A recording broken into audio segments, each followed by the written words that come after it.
Salut à tous, hyper content de vous retrouver dans Faites du bruit pour une review matériel. Cette semaine on va parler de matériel audio, on va parler du Sony Devices MixPre 6.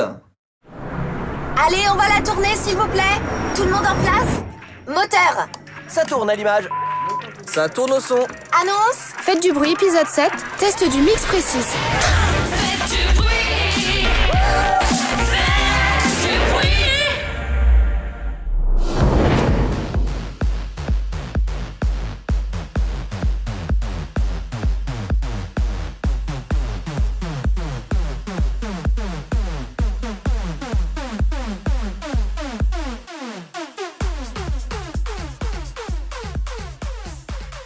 C'est une première dans Faites du bruit, on va parler de matériel, on va parler technique, on va parler qualité audio. Très content de vous retrouver donc pour cet épisode inédit. Je me suis offert ce nouveau boîtier, ce nouvel enregistreur audio portable. Il s'agit de la marque Sony Devices, donc c'est vraiment une marque reconnue, qui est une marque qui vraiment excelle dans la fabrication de matériel audio portable, d'enregistreurs portables notamment. Ils font des mixettes, ils font des préamplis portables. Ils sont vraiment très reconnus, c'est une marque assez fiable que je convoite depuis des années. J'attendais d'évoluer, d'avoir essayé plusieurs marques, d'avoir essayé plusieurs modèles, notamment chez Zoom. J'ai beaucoup travaillé sur des Zooms. J'ai commencé par le H1, j'ai enchaîné sur un H4n qui est vraiment le modèle le plus fréquenté par les preneurs son, un peu démodé maintenant. Le H5, le H6, dernièrement j'ai pu également travailler sur le F8 de chez Zoom avec ses 8 entrées micro. On passe vraiment dans la qualité supérieure au niveau enregistreur portable chez Zoom sur le F8. Mais j'avais quand même quelques difficultés avec la qualité des préamplis qui sont proposés chez Zoom. C'est une marque vraiment géniale, hein, c'est vraiment hyper abordable. Le Zoom aujourd'hui est présenté à presque 900 €. Ce MixPre 6 de chez Sony Devices est actuellement en mai 2018 au prix de 1050 € chez les sites revendeurs les moins chers. Le package de base, c'est-à-dire l'enregistreur portable, le petit racket avec les piles, donc là on est sur un format 4 piles qui vient se fixer derrière, c'est fourni sans carte SD, voilà, il y a simplement le câble d'alimentation en USB-C ainsi que pour les datas. Actuellement, et sur cet épisode, je vais travailler avec une batterie externe. On va en parler juste après. Quelles sont les différentes sources d'alimentation pour ce MixPre 6 et puis pour les autres modèles de cette gamme MixPre. À savoir que là, donc, c'est un enregistreur portable avec 4 entrées XLR ainsi que 2 entrées supplémentaires en mini jack. Donc vous avez un total de 6 entrées haute qualité sur ce boîtier. Il existe en MixPre 3, vous avez 3 entrées XLR et il existe également en 10 avec le MixPre 10 et là on tape vraiment encore dans le haut du panier niveau budget. Voilà, chacun a ses besoins. En ce qui me concerne, pour ce qui est de la fiction, pour ce qui est de la prise de son plateau, interview, tournage, YouTube, etc. Ce modèle était le plus adéquat. J'ai rarement besoin de plus de 4 entrées, même sur de la fiction, tournage, hein, quand je suis en preneur son au perche. Généralement je travaille avec une perche, 2 HF, je dépasse rarement 3 entrées en fait, donc la quatrième est une sécurité au cas où par exemple je veux faire des prises de son overhead avec 2 micros d'ambiance. Au pire des cas, des fois 3 entrées HF avec 3 comédiens qui ont des micros séparés, en plus de la perche, on arrive à 4 mais c'est extrêmement rare. Donc cette solution du MixPre 6 était vraiment la plus juste pour moi et donc je vais vous parler en fonction de mes besoins, de mes connaissances. J'ai déjà eu l'occasion de faire 1 ou 2 tournages pour de la fiction télé avec ce boîtier. Je vous parle avec un petit recul. Tout de même, j'ai pu comparer objectivement et concrètement la qualité des préamps sur une journée de tournage. En intérieur, assez calme avec peu de bruit de fond, et puis en extérieur, j'ai tourné à la Défense avec en dessous de l'Arche. Donc c'est pour vous dire, c'est vraiment un environnement sonore hyper pollué en termes d'ondes radio, de gens, de touristes, de chantiers avec des travaux. Donc voilà, j'ai pu comparer sur quelques endroits différents et je suis vraiment bluffé et l'investissement que j'ai fait sur ce boîtier est justifié. On est à plus de 1000 €, on paye la marque, on paye la qualité des préamps. Je vais comparer avec le Zoom F8 parce que c'est celui que j'ai utilisé dernièrement et qui se trouve dans la même gamme de tarifs. Donc vous êtes à 900 € pour le Zoom F8 avec 8 entrées, donc 2 fois plus que sur celui-ci. Par contre la qualité des préamps, voilà, est un peu moins là. Quand on commence à travailler sur des projets de plus en plus gros pour la télé, pour le cinéma, c'est quand même plus professionnel de proposer de la qualité micro la plus droite possible, avec le rapport signal-bruit le plus faible possible. Et c'est ce que j'attendais d'un enregistreur de la marque Sony Vecsys.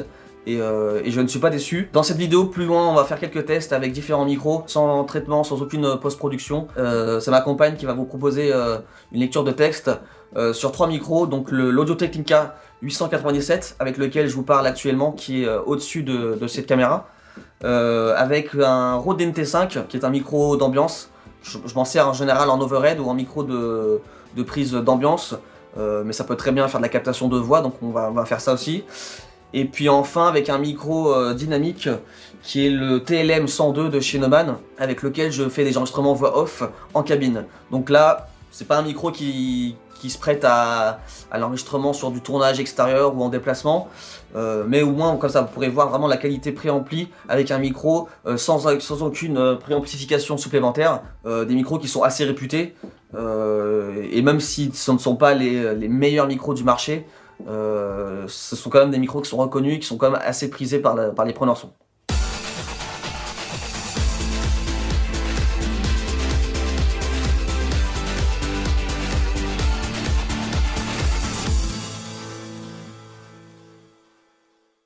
Voilà, maintenant que le contexte est posé sur la table, je vais pouvoir vous parler plus précisément et plus techniquement du boîtier. Donc regardez, il tient dans ma main, il est pas très lourd. Je vais commencer par ses qualités, une fois n'est pas coutume. Donc comme je vous le disais, la qualité des préamplis est vraiment exceptionnelle, le rapport signal-bruit est très faible. On fera quelques tests dans un instant, des tests beaucoup plus techniques, parce que des tests techniques sont beaucoup plus concrets et représentatifs de la qualité que j'ai envie de vous démontrer sur ce boîtier, plutôt que des grands discours. La qualité des préamplis, elle est là, elle est présente, ça surpasse tout ce que j'ai pu connaître chez d'autres marques comme Zoom, quel que soit le modèle de la marque Zoom. On passe vraiment dans la gamme supérieure. Ce qui m'a rebuté un petit peu au début sur ce boîtier, c'est que ça fait un peu jouet. Les boutons hyper simplistes, menu, play, stop, rec. Vous avez les 4 entrées, une entrée USB, une charge USB, une sortie master pour envoyer le signal master du boîtier vers une caméra ou vers un PC ou vers une carte son, n'importe laquelle. Une sortie casque avec un potard casque. Vous avez également une entrée de timecode pour les caméras qui sont dotées d'une sortie timecode. Vous pouvez synchroniser directement le timecode de votre caméra avec le boîtier, qui vous évite de synchroniser manuellement au montage. Et puis derrière, vous avez l'emplacement SD card. On est sur du format classique SD. Et vous venez par-dessus cet emplacement carte SD ajouter vos piles dans un petit rack comme ceci, qui vient se clipser de cette manière. Ce qui m'a vraiment rebuté, donc c'est le côté un peu jouet au niveau de l'esthétique du boîtier, avec ces boutons, ces énormes boutons lumineux, menu, play, stop, rec. C'était moins lumineux de gain, très coloré. Esthétiquement, on aime ou on n'aime pas. Ça m'a un peu rebuté au début. Par contre, sur tournage, j'ai pas encore tourné de nuit, mais ça va se révéler, je pense, extrêmement pratique. Ils sont très lumineux. Vous pouvez dans les menus choisir l'intensité lumineuse des 4 potards ainsi que des boutons de menu. Le témoin en fait s'affiche en vert lorsque vous avez du gain sur votre entrée micro. Il devient orange quand vous êtes à la limite. Sachant que, je vous l'ai pas dit, mais il y a des limiteurs intégrés qui sont de très bonne facture également dans les préamplis, qui vous assurent, quand ils sont activés, de ne jamais saturer. Et puis ça devient rouge quand vous êtes en saturation. Ça peut se révéler très pratique, surtout si comme moi, parfois vous êtes amené à faire la prise de son avec la perche et le mix également avec le boîtier sur vous, sanglé ou sur un trépied. Vous devez en même temps de percher, visualiser vos gains d'entrée, vérifier que vous êtes toujours dans un niveau correct, pas de saturation et pas trop faible. Vous pouvez regarder vos témoins lumineux de potard et ça c'est très pratique. Ensuite, dans les autres points négatifs, et le plus gros selon moi, c'est la batterie. Là, au moment où je vous parle, je suis sur batterie externe. Donc c'est une batterie classique d'une marque que j'ai trouvée sur Amazon. Donc là on est sur une batterie de 27 000 mAh, donc ça laisse le temps de voir venir. Là j'en suis à ma 4e ou 5e vidéo, au 5e tournage. J'utilise cette batterie que pour le mix pré et la batterie est toujours pleine. Donc voilà, c'est vraiment un gage de sécurité pour moi au niveau alimentation. Et donc ouais, du coup le chargeur pile qui est fourni de base avec ce kit, c'est ridicule. La batterie tient 40 minutes.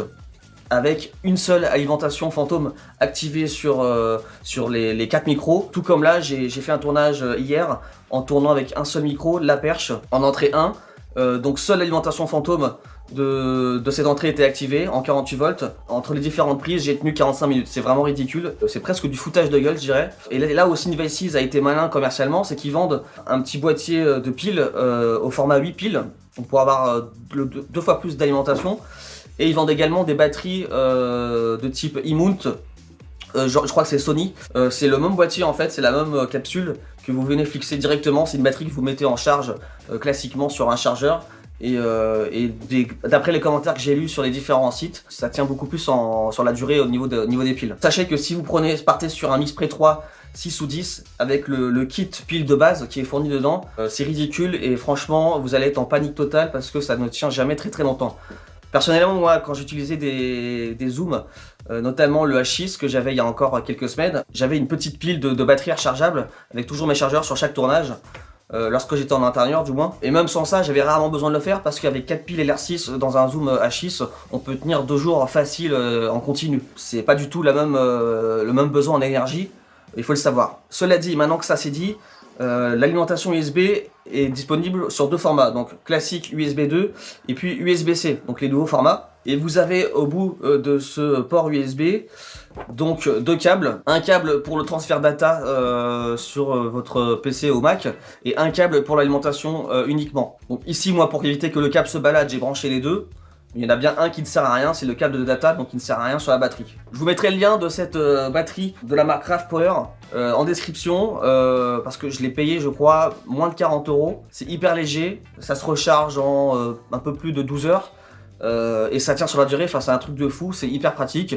Vous pouvez mettre dessus ce que vous voulez, vos téléphones, vos smartphones, vos batteries, vos enceintes Bluetooth, enfin vous pouvez vous en servir dans vos activités, votre vie quotidienne, autant que professionnellement avec votre boîtier. Franchement c'est un investissement qui est hyper maîtrisé. Moi j'ai pris cette marque là, j'aurais pu en prendre une autre, c'était surtout un critère d'autonomie. Donc j'ai vraiment pris la batterie qui avait le plus d'autonomie possible dans la tranche de prix moins de 50 €. Et si vous n'avez pas des tournages qui durent des éternités, ça fera très bien l'affaire. Dans les autres défauts que j'ai apportés à cet enregistreur, c'est notamment sur le menu. Donc là, depuis que je vous parle d'ailleurs, depuis que l'alimentation est sur la batterie, l'écran part en freestyle un petit peu. Il y a des clignotements, des scintillements. Je sais pas, c'est à cause de l'alimentation, je sais pas si c'est pas la bonne fréquence, j'en sais rien. Ça part un peu en freestyle. C'est pas hyper dérangeant, sachant que je suis pas focalisé dessus et que là je fais autre chose. Ça peut être embêtant à terme. Et je pense savoir en fait à quoi c'est dû. C'est justement le câble data qui est branché sur l'alimentation. Il en bug, en fait il a l'impression que je veux le connecter à un PC et il me propose de passer en mode carte son. Donc je vais essayer de débrancher pour voir ce que ça fait. Donc non, c'est pas ça, parce que là je suis seulement en alimentation et le problème persiste. Il y a un petit scintillement.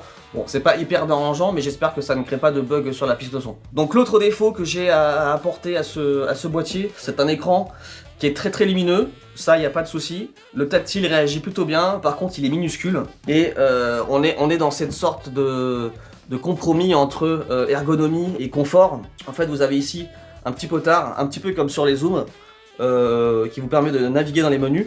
Donc la navigation dans les menus pendant que je suis branché sur la batterie est un peu fastidieuse. Il y a ce bug un petit peu d'affichage ce qui fait que je ne sais pas toujours où je suis dans les menus. La navigation n'est pas hyper facile. Donc ça c'est un point peut-être à corriger. C'est un modèle qui n'est pas encore du tout très connu. Donc je pense qu'il va être mis à jour. Le SAE de Syndevices fait que je pense que quand même que leur firmware interne va être proposé est mis à jour régulièrement, du moins je l'espère, et notamment sur la gestion de l'alimentation parce que c'est vraiment le plus gros défaut de ce boîtier. Donc c'est un inconvénient qui découle d'un avantage, donc c'est un peu complexe, mais contrairement au Zoom, je vais continuer de parler des Zoom parce que c'est vraiment la marque que j'ai utilisée pendant des années. Vous pouvez éditer des métadatas en temps réel, que ça soit pendant la lecture d'une écoute de piste ou pendant un enregistrement. Vous pouvez éditer les métadatas des pistes que vous avez enregistrées précédemment ainsi que celles que vous êtes en train d'enregistrer. Vous pouvez notamment changer le nom de la piste, changer le nom des entrées micro pour vous y retrouver après en post-production, ajouter des métadatas, des notes, du script. Ça c'est vraiment hyper bien pensé, c'est vraiment un truc qui m'a attiré aussi. Lorsque vous tournez un court-métrage, vous tournez une interview, etc.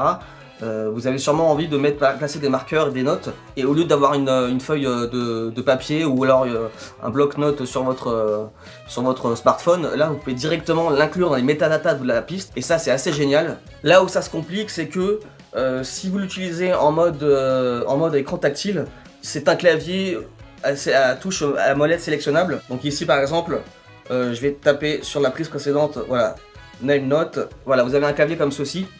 Vous entrez vos métadatas. Seuls les gros boutons sont tactiles. En fait, je m'explique. Avec la molette, vous pouvez sélectionner les lettres de votre clavier et vous pouvez tactilement appuyer sur OK pour valider, Cancel pour annuler, etc., etc. Donc en fait, il est tactile, mais pas jusqu'au bout. Mais c'est normal. Moi, j'ai des petits doigts, donc encore ça va. Mais je pense que les preneurs son ou les utilisateurs qui ont des gros doigts vont s'y reprendre à plusieurs fois avant de maîtriser la bête. C'est vraiment un écran qui est 3, 4, 5 fois plus petit qu'un smartphone. Donc il faut le temps de s'y habituer. Et dans la précipitation, dans un tournage où on est dans l'urgence, il faut éditer des métadatas, il faut lancer un, etc. Ça peut être un peu fastidieux. Mais cet inconvénient est contrebalancé par un super avantage qui est que ce boîtier est connecté Bluetooth et vous avez une application qui est géniale, qui est hyper fluide et hyper bien pensée, qui est proposée par Sony V6. Et vous pouvez lancer vos recs, maîtriser votre boîtier à distance ainsi qu'éditer les métadatas en temps réel et ça les enregistre directement sur la carte SD, sur les métadatas de votre fichier et non pas sur votre smartphone et ça c'est assez cool. Alors sur cette application Bluetooth, je sais pas pourquoi ils ont choisi le Bluetooth plutôt que le Wi-Fi, mais en tout cas pour l'instant je trouve que ça fonctionne plutôt bien, c'est assez fluide, c'est même hyper fluide. Je vais vous montrer ça. Donc là ça enregistre, on est toujours sur cette piste numéro 1. Je vais faire plusieurs manips à la volée. Vous allez plus m'entendre. Donc là forcément le téléphone est collé au boîtier, donc la liaison Bluetooth va être la plus nette possible. Mais même en étant à plus d'une dizaine de mètres, j'ai pas senti de problème de synchro. Donc là je vais couper à la volée depuis le téléphone. Regardez.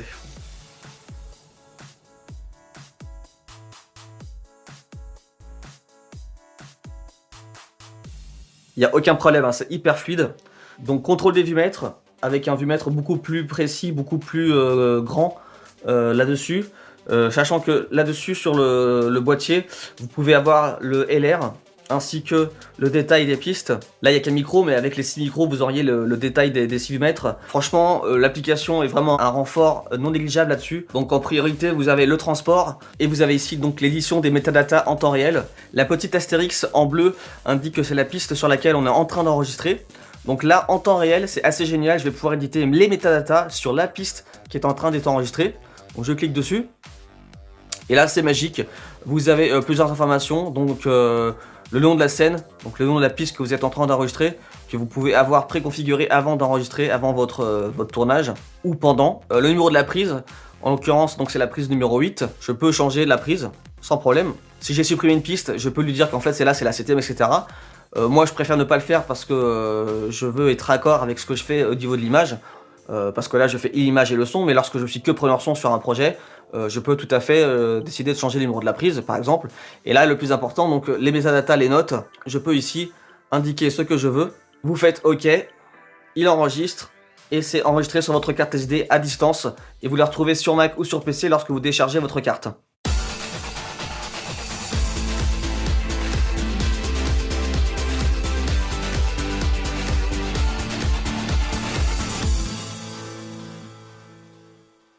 Voilà, on se retrouve maintenant pour un test avec ma compagne Gwen qui va vous faire une petite lecture d'un extrait d'article avec différents micros. L'Audio Technica 897, le Neumann TLM 102 avec lequel j'enregistre des prises de son voix off et le Rode NT5 qui me sert habituellement à faire des prises d'ambiance avec un deuxième micro Rode NT5 en appairé. Mais ça peut très bien servir également de prise de son voix. Le gain d'entrée n'a pas bougé, j'ai vraiment pris les mêmes caractéristiques au niveau du gain, de l'entrée micro. Ils ont tous été alimentés en 48 volts. Vous allez vraiment entendre la différence qualitative des micros les uns après les autres.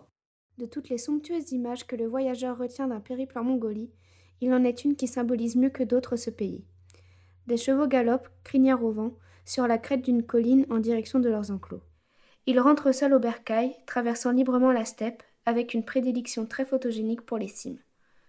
Ici, les barbelés n'ont pas cours. Parfois un cavalier les suit au loin, mais le plus souvent ils rentrent spontanément, libres et confiants, vers ces hommes qui savent leur murmurer des mots doux et les protéger des loups pour la nuit.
Voilà, là ce que vous entendez, c'est vraiment brut de décoffrage sorti du Mixspray sans aucun post-traitement.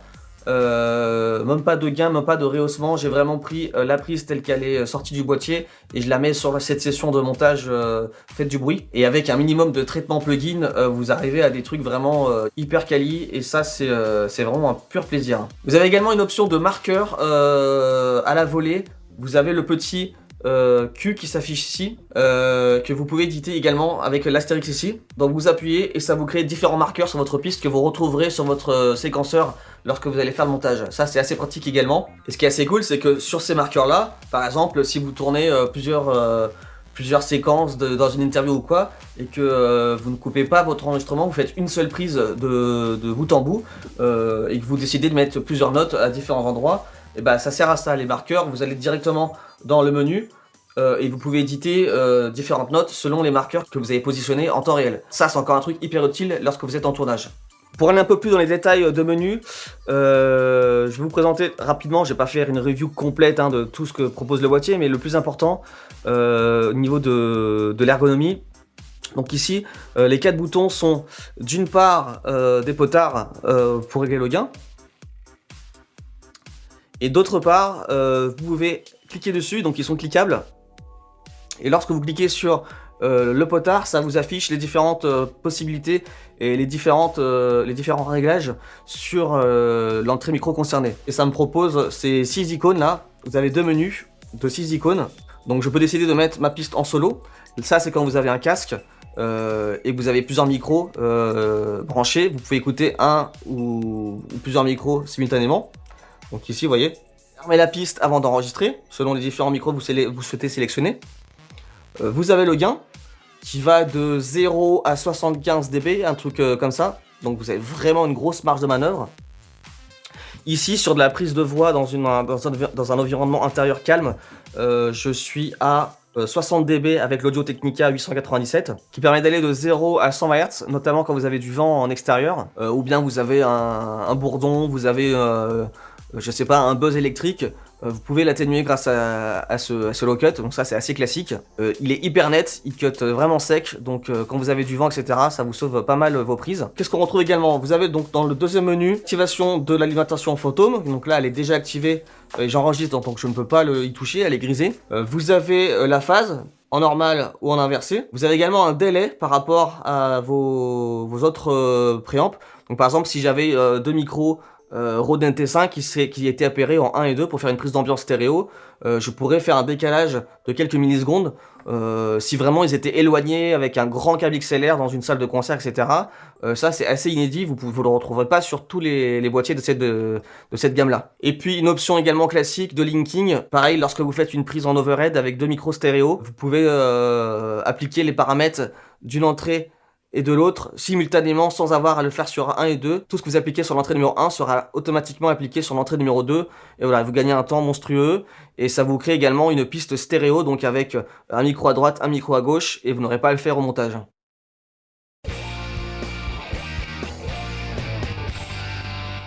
English driving license, wasn't she? Provisional. How long have they been here? Voilà, ça ne sert à rien, mais vous pouvez avoir un aperçu d'une entrée ligne sur ce Mixspray. Alors également à savoir, quelque chose de très pratique, qui peut perturber au début lorsqu'on n'est pas habitué, mais qui se révèle extrêmement pratique et efficace. Les fichiers WAV qui sont enregistrés et exportés depuis le boîtier sont des multipistes.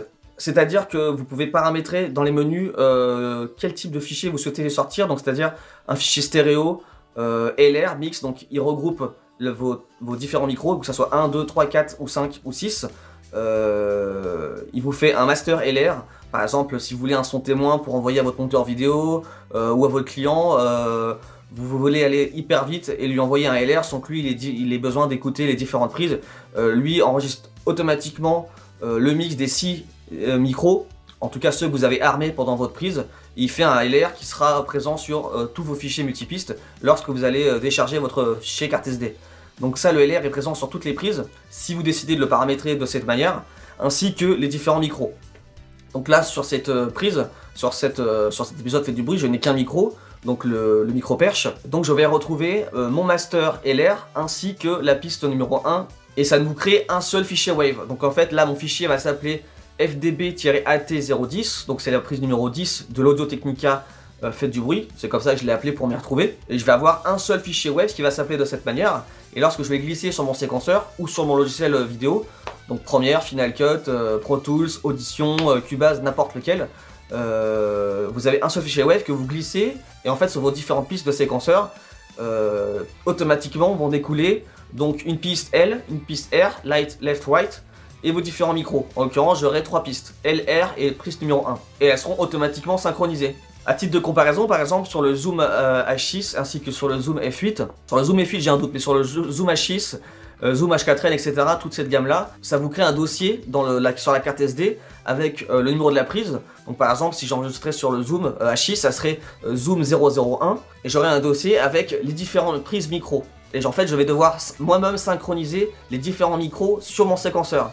Là, avec le Micrix, vous n'avez pas besoin de faire ça parce que vous avez un seul fichier wave et lorsque vous glissez sur votre timeline, ils sont automatiquement calés. Ça, c'est aussi un gain de temps assez considérable lorsque vous faites beaucoup d'editing et que vous avez beaucoup de prises sur un montage. Voilà, cette review assez complète touche à sa fin. Si vous avez des questions sur ce boîtier ou sur d'autres produits de la marque Sound Devices, n'hésitez pas. Je sais que les MixPre 3, 6 et 10, il y a différentes déclinaisons de ces 3 modèles-là. Ce sont exactement les mêmes systèmes, ce sont les mêmes firmware, pardon. Je sais que sur ces 3 modèles-là, le firmware est le même. Si vous avez des questions sur le 3, le 6 ou le 10, je pourrais vous répondre vu que l'utilisation est la même.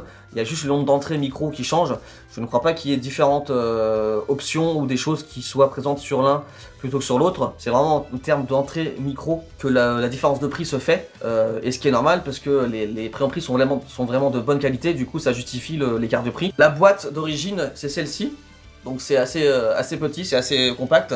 Vous avez donc, comme je vous le disais, le câble USB avec le transfert data et le transfert alimentation, le chargeur pile ainsi que le boîtier en lui-même, et c'est tout. Vous avez une notice, et puis c'est marre. On se dit rendez-vous très bientôt pour un nouvel épisode qui parlera sûrement de bruitage et de cinéma comme vous l'avez gentiment demandé sur la page Facebook Faites du bruit. J'ai fait un sondage il y a quelques semaines. Entre temps, j'ai acheté ce MixPre et ça me semblait intéressant de vous faire une review matérielle. En tout cas, vous avez voté pour l'enregistrement d'un nouvel épisode portant sur le bruitage au cinéma. Donc je vais essayer de trouver quelques idées et vous proposer ça assez rapidement. N'hésitez pas à laisser des commentaires, posez toutes vos questions sur ce MixPre 6 si vous en avez, ou sur différents enregistreurs tels que tous les zooms que j'ai cités, que je connais assez bien. N'hésitez pas à vous abonner à la chaîne, c'est hyper important, ça me permet de voir un petit peu quel nombre de personnes ça intéresse. On est vraiment dans une niche au niveau du matériel son et du son de manière générale. Moi je prends du temps pour vous faire des reviews, des tutos, etc. C'est un plaisir avant tout, mais si ça peut aider le plus grand nombre, c'est encore mieux. Donc n'hésitez pas à vous abonner, à partager la vidéo, à mettre un pouce bleu. Ça peut paraître anodin, mais ça remonte un petit peu les vidéos dans les résultats YouTube. Donc ça peut nous aider et ça c'est plutôt cool. On se retrouve très bientôt pour un nouvel épisode et n'oubliez pas, faites du bruit.